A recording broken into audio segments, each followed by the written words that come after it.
खानाबदोश माया और राजेश क्यों बेघर हो गए? मेरा तन और मन जलता है और जलता रहेगा।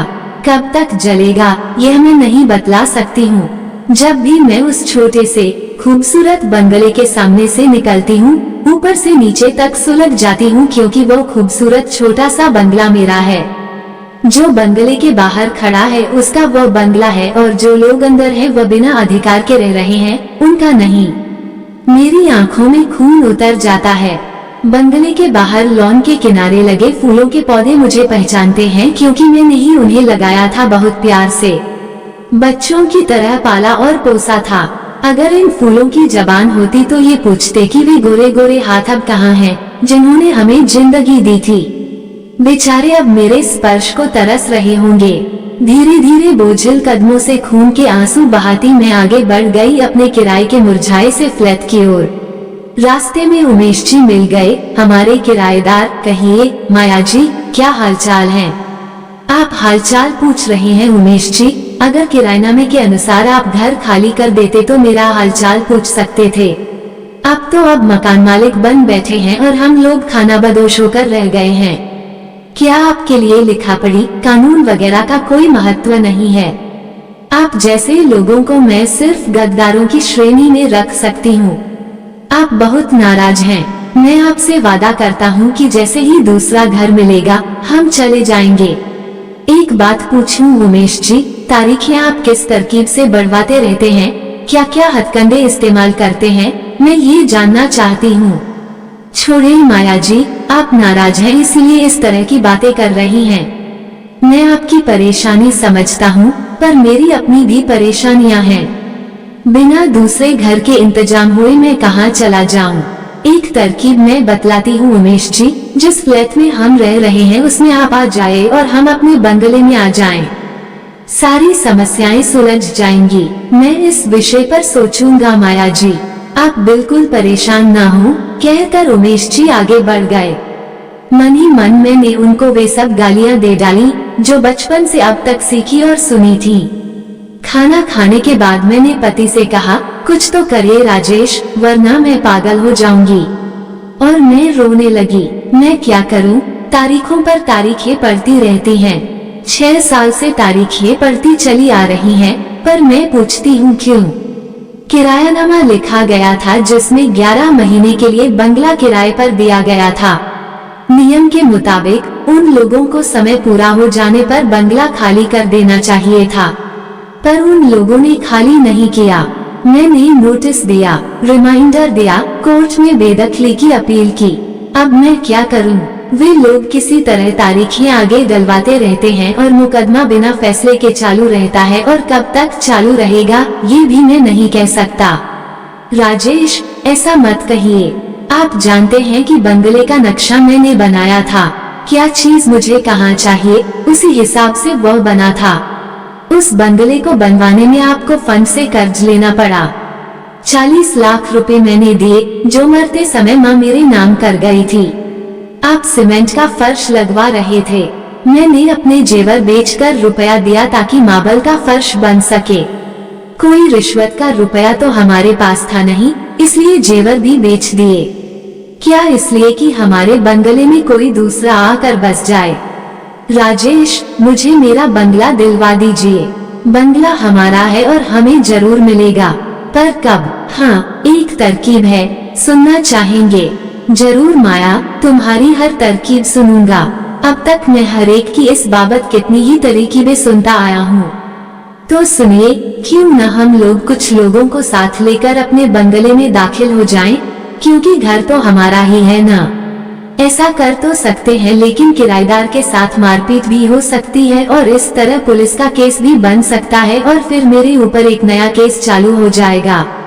मैं इस झगड़े में पड़ने को बिल्कुल तैयार नहीं हूँ। क्या इस तरह के केसों से निपटने की कोई तरकीब नहीं है? ये सिर्फ हमारा ही झगड़ा तो है नहीं, हजारों लोगों का है। होता यह है कि किराएदार मुकदमे के लिए तारीखों पर तारीखें पढ़वाता रहता है, जिससे अंतिम फैसले में जितनी देर हो सके उतना ही अच्छा है, और अगर न्यायाधीश का निर्णय उसके विरुद्ध हुआ तो वो उच्च अदालत में अपील कर देता है, जिससे इस प्रकार और समय निकलता जाता है और उच्च अदालतों में न्यायाधीशों की और भी कमी है। हजारों केस वर्षों पड़े रहते हैं। तुमने टीवी पर देखा नहीं, इसके चलते भारत के मुख्य न्यायाधीश उस दिन एक कार्यक्रम में नरेंद्र मोदी के सामने भावुक हो गए। कुछ तो उपाय होना ही चाहिए, ये सरासर अन्याय है। उपाय जरूर है, ऐसा फैसला सरसरी तौर पर होना चाहिए। ऐसे मुकदमों के लिए अलग अदालतें बनाई जाएं और अलग न्यायाधीश हों जो यही काम करें, और अगर अंतिम निर्णय किराएदार के विरुद्ध हो तो दंडनीय किराया देना अनिवार्य हो। इससे फायदा ये होगा कि निर्णय को टालने की कोशिश बंद हो जाएगी और दंडनीय किराए का डर बना रहेगा तो किराएदार मकान स्वयं ही खाली कर देगा और इस तरह से एक बड़ी समस्या का समाधान हो जाएगा। आप समस्याओं का समाधान निकालने में बहुत तेज हैं, पर कुछ करते क्यों नहीं हो? माया, क्या तुम समझती हो मुझे अपना घर नहीं चाहिए? अब तो मदन भी पूछने लगा है कि हम अपने बंगले में कब जाएंगे, यहाँ तो खेलने की जगह भी नहीं है। सारी रात नींद नहीं आई। सवेरे दूध उबाल कर रखा तो उसमें मक्खी गिर गई। सारा दूध फेंकना पड़ा। दिमाग बिल्कुल खराब हो गया। मैंने राजेश से कहा आज दूध नहीं मिलेगा क्योंकि उसमें मक्खी गिर गई थी। हमने अपने घर में जाली लगवाई थी, यहाँ तो है नहीं, फिर मैं क्या करूँ? कोई बात नहीं, आज दूध नहीं पेंगे, उन्होंने हंसकर कहा। मैंने आपसे कहा था कि मैं मुंबई नहीं जाऊंगी, फिर आपने मुझे चलने को क्यों मजबूर किया? आपको 3 साल के लिए ही तो मुंबई भेजा गया था। क्या 3 साल अकेले नहीं रह सकते थे? नहीं माया, नहीं रह सकता था। मैं तुम्हारे बिना एक दिन भी रहने को तैयार नहीं हूँ। नतीजा देख लिया, हम बेघर बार हो गए। मैं 3 साल अपने घर में रहती, आप कभी भी आते रहते, यही बहुत होता। ठीक है, अगर हम मुंबई चले भी गए तो आपने बंगला किराए पर क्यों दे दिया?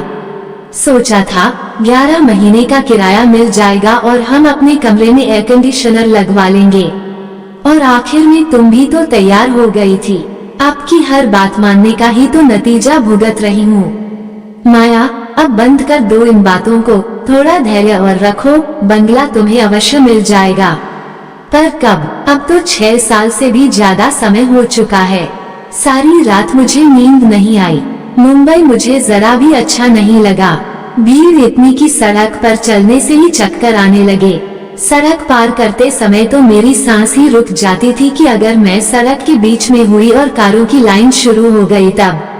बसों के लिए लंबी लंबी लाइनों में खड़े हुए थके शरीर और मुरझाए चेहरों वाले लोग, ऊंची ऊंची इमारतें और बड़े बड़े होटल जहां जाकर एक साधारण हैसियत का आदमी एक प्याला चाय का भी नहीं पी सकता। मुंबई सिर्फ बड़े बड़े सेठों और धनिकों के लिए है। वहां की रंगीन रातें उन्हीं लोगों के लिए हैं। दूर दूर से रोजी रोटी के लिए आए लोग तो जिंदा रहते हैं किरंकोरों की तरह। एक दिन सड़क के किनारे एक आदमी को पड़े हुए देखा, पांव वहीं रुक गए। इसे कुछ हो गया है, इसके मुंह पर पानी का छींटा डालना चाहिए, शायद गर्मी के कारण बेहोश हो गया है। मेरे पति और उनके दोस्त ने मुझे खींच लिया। पड़ा रहने दीजिए भाभी जी, अगर पुलिस आ गई और हम लोग खड़े मिले तो दुनिया भर के सवालों का जवाब देना होगा। यह मत भूलिए कि यह मुंबई है। क्या मुंबई के लोगों की इंसानियत मर चुकी है? क्या यहाँ जज्बातों की कोई कीमत नहीं है? एक लड़की बस में चढ़ने जा रही थी। एक पाँव बस के पायदान पर था और दूसरा हवा में। तभी बस चल दी और वो लड़की धड़ाम से जमीन पर गिर पड़ी। कोई भीड़ जमा नहीं हुई, लोग वैसे ही आगे पीछे बढ़ते रहे। रुक कर मैंने तो सहारा देकर उसे खड़ा कर दिया क्योंकि मैं मुंबई की रहने वाली नहीं हूँ। 2 बसें भरी हुई निकल चुकी थी।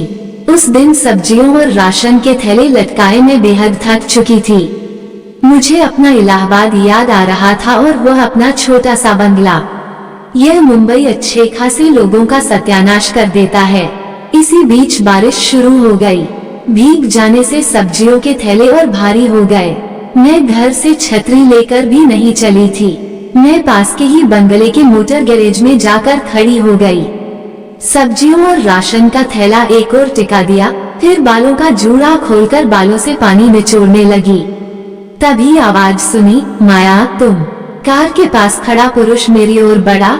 इतने सालों के बाद देखा है, बिल्कुल वैसी ही लगती हो, उतनी ही हसीन। सुधाकर तुम बदल गए हो, पहले जैसे। बिल्कुल नहीं लगते हो। माया, बहुत सोचा था कि तुम्हारे पास आकर सब कुछ बतला दूं, पर तुम और तुम्हारे डैडी का सामना करने का साहस नहीं जुटा पाया। तुम्हें किस तरह बतलाऊं कि वह सब कैसे हो गया। मैं इतना मजबूर कर दिया गया था कि कुछ भी मेरे वश में नहीं रहा। क्या मैंने तुमसे कुछ कहा है जो सफाई दे रहे हो? याचक बनकर तुम्ही ने मेरे डैडी के सामने हाथ फैलाया था। कहाँ है वह तुम्हारा बूढ़ा लालची बाप जिसने मेरे डैडी से आकर कहा था, पुरानी दोस्ती के नाते समझा रहा हूँ, मित्र, नारेबाजी की बात जाने दो, गरीब और अमीर का फर्क हमेशा रहेगा। मैं अपने बेवकूफ लड़के को समझा लूंगा। उनकी मृत्यु हो चुकी है। मरते समय वे करीब दिवालिया हो चुके थे और उनके ऊपर इतना कर्ज था कि मेरे पास उनकी बात को मानने के सिवा दूसरा उपाय नहीं था। मैंने सेठ करोलीमल की लड़की से शादी कर ली। मैं खून के आंसू रोया हूँ। माया, शादी मत कहो, ये कहो कि तुम बिके थे। सुधाकर, कहकर मैं हंसने लगी। छोड़ो इन बातों को। तुम लोग मुंबई घूमने आए हो या काम से? मेरे पति को कुछ काम है, कुछ समय तक यहीं रहना होगा। फ्लैट वगैरह मिल गया है या नहीं?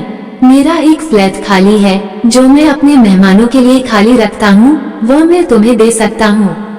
घूमने फिरने के लिए कार भी मिल जाएगी। मुझे कुछ मेहमानदारी करने का ही मौका दो। माया, फ्लैट के लिए कितनी पगड़ी लोगे, कितना किराया लोगे? आखिर हो तो व्यवसाय न। क्या तुम्हारी टैक्सियां भी चलती हैं? नहीं माया, ऐसा मत कहो। फिर इतना सब मुफ्त में क्यों दोगे? मेरा एक ख्वाब था जिसे मैं भूला नहीं हूँ। अपना चेहरा मेरे करीब लाकर उसने कहा, तुम्हें बाहों में लेने का ख्वाब? ओह, बकवास बंद करो। अच्छा हुआ तुम्हारे जैसे लालची और व्यभिचारी आदमी से मेरी शादी नहीं हुई। तभी एक बेहद काली और मोटी औरत हमारी ओर आती दिखाई दी। सुधाकर ने कहा, वह मेरी पत्नी है, बहुत ठोस माल है। तुम्हारी कीमत कम नहीं लगी। जायदाद कर ठीक से देते हो या नहीं? कहकर हंसते हुए मैंने अपने थैले उठा लिए। देखो माया, पानी बरस रहा है, मैं कार से तुम्हें छोड़ आता हूँ। रहने दो, मैं चली जाऊंगी, कहकर मैं बाहर निकल आई। अचानक मेरे पति की आवाज मुझे वर्तमान में घसीट लाई। क्या नींद नहीं आ रही है? तुम अपने बंगले को लेकर बहुत परेशान रहने लगी हो। परेशान होने की ही बात है। मेरे बंगले में कोई दूसरा रहता है और इस फ्लैट में मेरा दम घुटता है, पर इस समय मैं मुंबई की बाबत सोच रही थी। सुधाकर के बारे में सोचने को कुछ भी नहीं है। मेरी शादी के लिए डैडी के पास जितने भी रिश्ते आए थे, उनमें सुधाकर ही सबसे बेकार का था। वैसे भी एक पतिव्रता स्त्री को दूसरे पुरुष की बाबत नहीं सोचना चाहिए। बुजुर्गों ने कहा है कि सपने में भी नहीं। कल आप घर देर से सोए थे, लगता है पूरी रात टीवी पर फिल्म देखी है। हम दोनों इस पर खूब हंसे, कुछ देर के लिए अपना घर भी भूल गए। पर मैं जानती हूँ कि कल सवेरे ही बंगले को लेकर फिर रोना शुरू हो जाएगा। आपको ये कहानी कैसी लगी हमें कमेंट कर जरूर बताएं। इसी तरह की अच्छी कहानियाँ आप यहाँ पर पढ़ सकते हैं। यहाँ उपस्थित शिक्षाप्रद कहानियाँ आपका मनोरंजन करने के साथ दिशा भी देंगी। तो बने रहिए हमारे साथ और हमारे प्रयास को सफल बनाएं।